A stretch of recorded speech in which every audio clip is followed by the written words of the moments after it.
I told my mom I thought I saw a werewolf, and my mom believed me. I was walking along a good probably 7 to 10 seconds before it had turned its head. That thing, that was no dog. That was too big to be a dog. That thing was bigger than me. That thing was stalking cornfields, jumping on cars, and feasting on roadkill. For 2 years, people in Elkhorn, Wisconsin whispered about a king-sized creature who roamed Bray Road. It had really big claws, it was holding its roadkill like it had elbows, and it was kneeling on 2 knees, like a human being might do. Eerie stories like that prompted Linda Godfrey, a reporter and cartoonist, to investigate. It was all just too bizarre not to be for real. When you live in a small town and you say you've seen something that looks like a dog man or a wolf man, you know, you're going to get some ridicule, and they did. So they had no reason to say this. Despite the ridicule, Beast believers came forward in Godfrey's Beast of Bray Road article, like Doris Gibson, who'd seen it on Halloween night 1991. Driving down Bray Road, she had gotten out of her car when she thought she had hit an animal. It was foggy out and I was a little bit afraid. And this big thing come just like trucking, you know?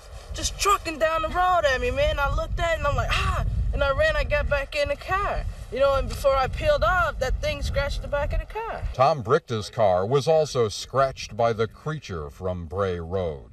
My adrenaline started pumping. I was scared. But this is a creature that likes to cross county lines. Tom saw it twice on Route 106. We were having a good time and stuff. We were singing to the oldies and jamming out and stuff. And then all of a sudden I noticed this on the side of the road. He was big and he looked intimidating. I was scared of his appearance. Back on Bray Road, Lori Andreezy remembers her close encounter with the creature in 1990. I saw it kneeling on the side of the road, and it was eating something. And I came up from behind it, and I slowed down because I thought it was a person at first. So I came up from behind it, and I realized it wasn't a person when I saw its pointy ears. From those descriptions, Linda drew up this composite picture of the beast. All agreed it was very big, with pointy ears and broad-chested with a shaggy coat streaked with silver, gray, or black. It had brought its right hand up, stopped, looked over by the car, real nonchalant, and made eye contact with both Scott and I, and gave like this sneer, like it was challenging us. Like, you know, what are you going to do about it? You know, I'm here, you're there. I'm bigger than you are. You can't do anything about it. But with all the sightings, no one knew if it was man, beast, or even a combination of the two. One person simply called it God's mistake.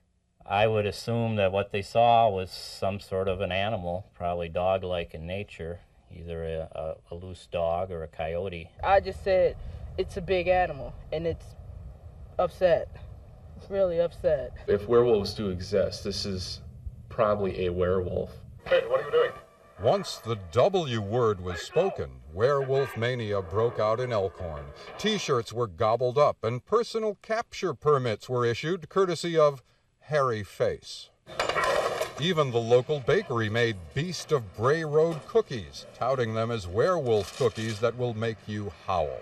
Letters came pouring in. One in particular sent chills down Linda's spine. He said it was too large to be a wolf.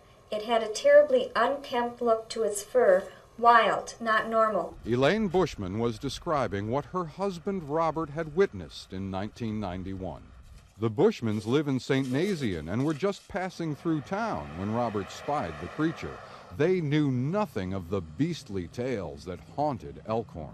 I've never seen anything that would be dirty enough and, for some reason or other, scary enough to make you feel the hair lift up on your arms, you know?